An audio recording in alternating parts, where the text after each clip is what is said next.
हमारी संस्कृति, हमारे संस्कार सदा रहें हमारे साथ। सब्सक्राइब करें तिलक। भक्तों नमस्कार, प्रणाम, सादर नमन और अभिनंदन। भक्तों, ब्रिजधाम का कण कण भगवान श्री कृष्ण का नित्य निवास स्थल है। यहाँ का चप्पा चप्पा, कोना कोना भगवान श्री कृष्ण की लीला माधुरी का प्रत्यक्षदर्शी रहा है। इसलिए ये अपनी धार्मिक, आध्यात्मिक और चमत्कारिक शक्तियों के लिए समूचे विश्व में विख्यात है। भक्तों, आज हम आपको अपने लोकप्रिय कार्यक्रम दर्शन के माध्यम से जिस दिव्य मंदिर की यात्रा करवाने जा रहे हैं, वो भगवान श्री कृष्ण के सर्वप्रिय स्थान गोलोक वृंदावन के मुकुटमणि की संज्ञा प्राप्त गोवर्धन में स्थित है। भक्तों, हम बात कर रहे हैं मुखारविंद मंदिर के नाम से प्रख्यात गोवर्धन धाम की। बोलो गिरिराज महाराज की जय। जहाँ आज हम खड़े हैं वो गिरिराजी मुखारविंद है। यहाँ वल्लभ कुल की सेवा चलती है। गिरिराजी मुखारविंद पर वल्लभ कुल की संप्रदाय है। यहाँ बहुत ज़्यादा वैष्णव आते हैं यहाँ गिरिराजी में, और कलयुग के सबसे प्रथम देवता हैं गिरिराजी। भक्तों, मथुरा नगर के पश्चिम में लगभग 21 किलोमीटर की दूरी पर श्री गिरिराज गोवर्धन विराजमान हैं। गिरिराज गोवर्धन 7 कोस तक फैले हुए हैं। गिरिराज गोवर्धन के परिक्रमा मार्ग पर एक छोटा सा गांव जतिपुरा अन्योर है, जहां मुखारविंद के नाम से प्रसिद्ध एक खुला मंदिर है, जहां भक्तगण एक विशाल शिला की दुग्ध अभिषेक द्वारा पूजा करते हैं। दिन के विभिन्न समय पर इस शिला का भिन्न भिन्न रूप से श्रृंगार किया जाता है। भक्तों, गोवर्धन धाम स्थित मुखारविंद मंदिर के समीप पहाड़ी के शिखर पर गोपाल जी मंदिर है, जहां मूलतः श्रीनाथ जी की मूर्ति स्थापित थी। गोवर्धन के निवासियों की मान्यता है कि नाथ द्वारा की संध्या आरती के पश्चात श्रीनाथ जी अब भी रात्रि में यहां आकर निद्रा में लीन होते हैं। भक्तों, मुखारविंद मंदिर से कुछ ही दूरी पर श्री गिरिराज दंडवती शिला है। गिरिराज पर्वत का भाग होते हुए ये अत्यंत विशेष है। इसके चारों ओर 7 परिक्रमा लगाना गोवर्धन की एक परिक्रमा के समान माना जाता है। अतः यदि आप 21 किलोमीटर की गोवर्धन परिक्रमा करने में स्वयं को किंचित असमर्थ पाते हैं, तो आप श्री गिरिराज दंडवती शिला की 7 परिक्रमा पूर्ण कर गोवर्धन जी की परिक्रमा का फल प्राप्त कर सकते हैं।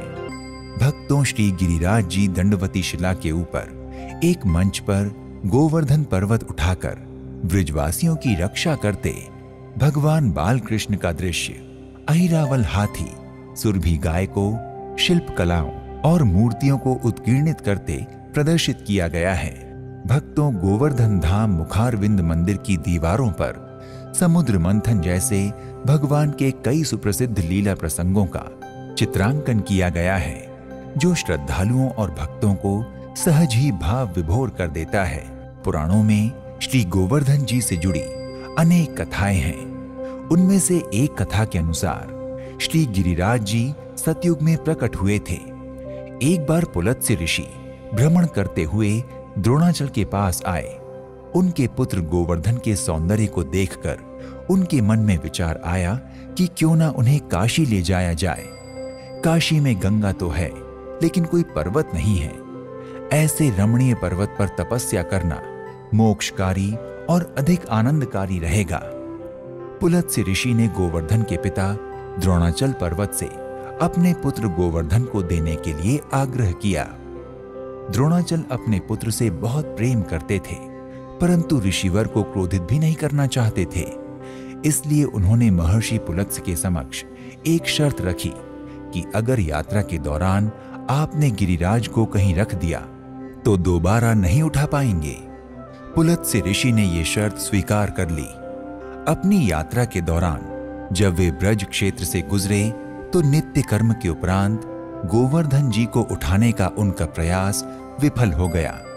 क्रोधित होकर उन्होंने श्राप दिया कि गोवर्धन पर्वत तू प्रतिदिन तिल के बराबर पृथ्वी में धंसता जाएगा और कलयुग में पूर्णतः लुप्त हो जाएगा।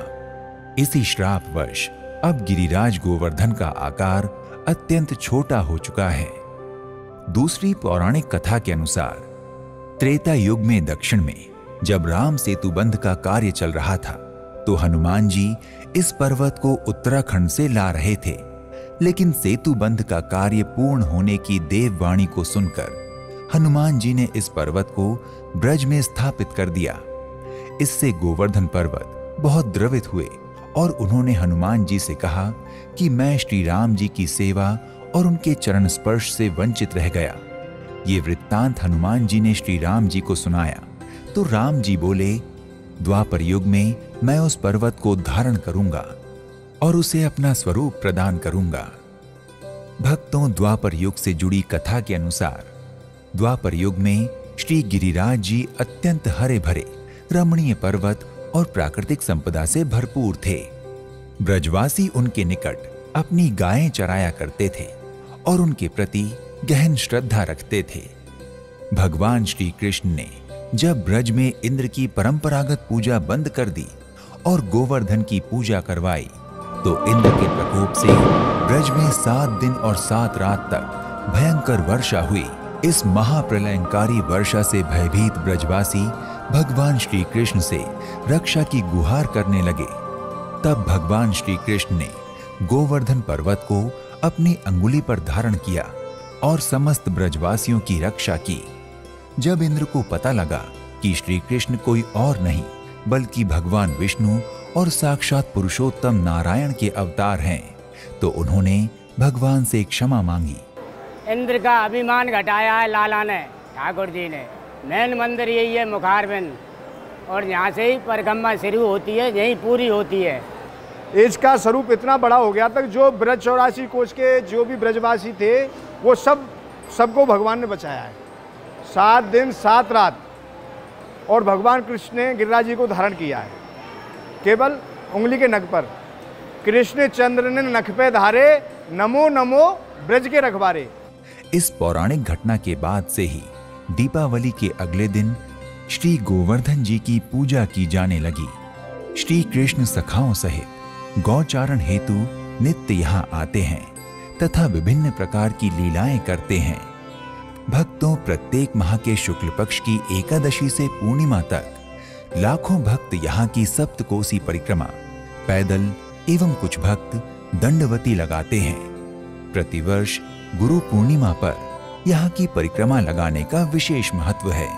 भक्तों, श्री गोवर्धन परिक्रमा मार्ग पर अनेक पवित्र स्थल हैं, जिनमें आन्यौर, जतिपुरा, मुखारविंद मंदिर, राधा कुंड, कुसुम सरोवर, मानसी गंगा, गोविंद कुंड, दान घाटी इत्यादि प्रमुख हैं।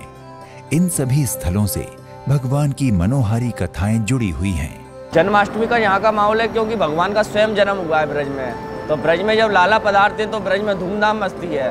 तो उस सब पे हम मटकी में लीला करते हैं इधर। तो इधर नंद उत्सव में मटकी टंगेगी और ग्वाल बाल अपने रूप में भगवान श्री कृष्ण को बनाएंगे एक को और मटकी फोड़ेगा लाला। छोटी दिवाली के दिन देश भर के लोग यहाँ दीप जलाने पहुँचते हैं। ऐसी मान्यता है कि छोटी दिवाली पर यहाँ दीप जलाने से रोग दोष का नाश हो जाता है। भक्तों, अन्नकूट के अवसर पर श्री गिरिराज जी को 56 भोग अर्पित किए जाते हैं। तो भगवान ने 7 दिन 7 रात एक उंगली पर इनको धारण किया था। उसके पश्चात इंद्र ने अपने पे भेजे खबरी के चलो देख के आओ कि ब्रज भैया का नहीं। तो वहाँ देखा तो ब्रज में कुछ भी नहीं। भगवान ने श्री गोवर्धन नाथ धारण कर रखे हैं, इसलिए गोवर्धन पर्वत बोलते हैं जिसको हम। यहाँ भगवान को हम भगवान के रूप में उन्होंने बोला कि एक रूप से पूज रहे हो, एक रूप से पूज रहे हो और दूजे से पूजा है, सहस्त्र भुजा फैलाए के मांग मांग के कहा है। तो भगवान ने 7 दिन 7 रात जब गिरिराज जी पर्वत को धारण किया तो 7 और 8 गुणा करोगे तो कितना होगा? 56। तो इस हिसाब से हम यहाँ 56 भोग लगाते हैं। भक्तों, गोवर्धन धाम मुखारविंद मंदिर में श्रद्धालुओं और दर्शनार्थियों के लिए किसी प्रकार का कोई शुल्क नहीं है। भक्तों, अगर आप गोवर्धन धाम मुखारविंद मंदिर की यात्रा के बारे में विचार कर रहे हैं तो आप यहाँ की यात्रा किसी भी समय कर सकते हैं। भक्तों, गोवर्धन और जतिपुरा में कई धर्मशालाएं एवं होटल हैं जहां रुकने एवं भोजन की उत्तम व्यवस्था हो जाती है। भक्तों, श्री गोवर्धन जी ब्रजमंडल में स्थित हैं, जो देश ही नहीं समूचे विश्व का प्रसिद्ध धार्मिक स्थल है। अतः यहाँ पहुँचने के लिए आप वायु, ट्रेन और सड़क तीनों मार्गों का इस्तेमाल कर सकते हैं। भक्तों, यदि आप गोवर्धन धाम मुखारविंद मंदिर की हवाई यात्रा करना चाहते हैं तो आपके लिए नजदीकी एयरपोर्ट आगरा का खेरिया और दिल्ली का इंदिरा गांधी एयरपोर्ट है। भक्तों, यदि आप गोवर्धन धाम मुखारविंद मंदिर की यात्रा ट्रेन द्वारा करना चाहते हैं तो वृंदावन का सबसे नजदीकी रेलवे स्टेशन मथुरा जंक्शन है, जहां से वृंदावन धाम मात्र 21 किलोमीटर की दूरी पर स्थित है। भक्तों, यदि आप गोवर्धन धाम मुखारविंद मंदिर की यात्रा सड़क द्वारा करना चाहते हैं तो मथुरा वृंदावन के लिए उत्तर प्रदेश के कई शहरों के अलावा दिल्ली, ग्वालियर और जयपुर से बसें उपलब्ध रहती हैं। भक्तों, अगर आप भी मुखारविंद मंदिर पहुंचकर दर्शन पूजन करने के इच्छुक हैं और श्री गिरिराज गोवर्धन जी का कृपा प्रसाद प्राप्त करना चाहते हैं तो अपने बजट, क्षमता और सुविधा अनुसार यात्रा का शुभारंभ कीजिए। तो आज के इस एपिसोड में इतना ही। एक नए धाम की यात्रा में फिर मिलते हैं। नमस्कार, प्रणाम।